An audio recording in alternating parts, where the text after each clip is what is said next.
মই স্বচ্ছতাৰ কথা কৈছিলোঁ আজি মই স্বচ্ছতাক আৰু এখোপ আগুৱাই লৈ যাব খুজিছোঁ তৃতীয় বৰ্গৰ এডিআৰই পৰীক্ষা সমাপ্ত হ'ল এতিয়া মই এটা নতুন কথা ক'ব খুজিছোঁ ২৭ তাৰিখে সেৱাক আপোনালোকে আবেদন কৰিব পাৰিব মাত্ৰ 50 টকা দি যে আপোনালোকে যিখন OMR চিট লিখিছিলে সেই OMR চিটৰ এটা ফটোকপি আপোনালোকক লাগে বুলি অৰ্থাৎ আপোনালোকে লিখি থৈ অহা OMR চিটখন ২৭ তাৰিখৰ পৰা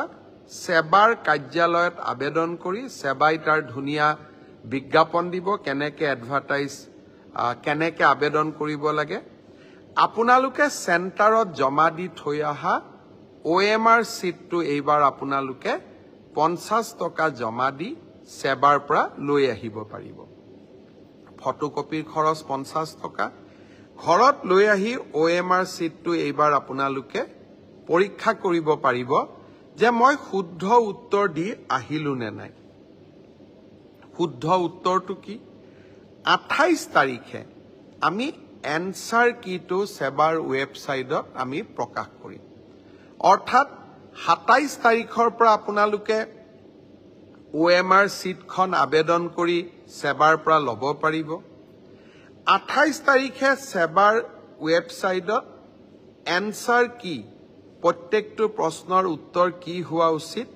তাকো আপোনালোকে চাব পাৰিব অৰ্থাৎ ঘৰতে বহি মইনো কিমান নম্বৰ পালো OMR চিটখন হাতত উলিয়াই লওক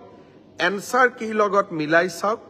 আৰু 100ৰ ভিতৰত 50ৰ ভিতৰত মই কিমান নম্বৰ পালো হেয়া ঘৰতে বহি মই হিচাপ উলিয়াই ল'ব পাৰিম অৰ্থাৎ ৰিজাল্ট দিয়ালৈ অপেক্ষা কৰিবই নালাগে ভাৰতৰ কোনো প্ৰদেশতে এনেকুৱা সিদ্ধান্ত আগত গ্ৰহণ কৰা হোৱা নাছিল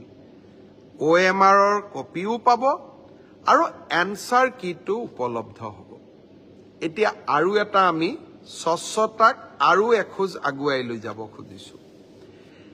এনসাৰ কিটো আপোনালোকে চাই পেলাই মনত খুদুৱনি লাগিলে যে এইটো প্ৰশ্নৰ এইটোতো উত্তৰ নহয় উত্তৰটো বেলেগহে হ'ব লাগিছিলে 500 টকা দি আপোনালোকে সেৱাক জনাব পাৰিব যে আপোনালোকে প্ৰস্তুত কৰা উত্তৰটো ভুল হৈছে উত্তৰটো আসলতে পঞ্চপাণ্ডৱৰ তৃতীয়জন সন্তান ভীম নহয় অৰ্জুন সেৱাই ভীম বুলি এনসাৰ কিট লিখিলে আপোনালোকে শুদ্ধ কৰি দিলে সেৱাক যে আপোনালোকৰ এনসাৰ কিটো ভুল আসলতে পঞ্চপাণ্ডৱৰ তৃতীয়জন অৰ্জুন অৰ্থাৎ আপোনালোকে সেৱাক এটা ভুল শুধৰাই দিলে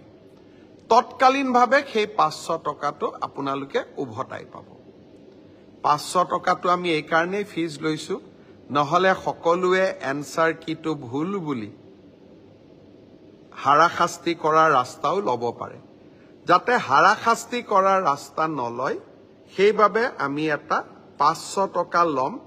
কিন্তু যদি আপোনালোকৰ পৰামৰ্শ শুদ্ধ হয় আমি সেই 500 টকাটো উভতাই দিম অৰ্থাৎ আজি মই স্বচ্ছতাৰ দিশত তিনিটা কথা ক'লো অহা 27 তাৰিখৰ পৰা স্বচ্ছ পৰীক্ষাৰ ক্ষেত্ৰত মই তিনিটা নতুন সিদ্ধান্ত আজি মই ঘোষণা কৰিলো এটা হল যে আপোনালোকে OMR চিটটো যিটো চিটত আপোনালোকে আনসাৰ কৰি আহিছে তাৰ ফটোকপিটো অহা 27 তাৰিখৰ পৰা আপোনালোকে সংগ্ৰহ কৰিব পাৰিব সেৱাৰ কাৰ্যালয়ৰ পৰা তাৰ প্ৰচিডিউৰটো বিজ্ঞাপনত আহিব 50 টকা দি আবেদন কৰিব লাগিব 50 টকাও ফটোষ্টেটৰ খৰচ দ্বিতীয়তে 28 তাৰিখে আপোনালোকে এনসাৰ কিটো পাব যাতে OMR আৰু এনসাৰ চিটটো মিলাব পাৰে আৰু এনসাৰ কিটোত যদি আপোনালোকে কিবা ভুল দেখে সেইটো আপোনালোকে সেৱাক জনাব পাৰিব 500 টকা দি আৰু আপোনাৰ পৰামৰ্শ বা আপোনালোকে আপুনি যেটো ভুল বুলি ক'লে সি যদি বিশেষজ্ঞসকলে সঁচাই ভুল বুলি কয় আমি আপোনাক সেই 50 টকাটো উভতাই দিম 500 টকাটো আমি উভতাই দিম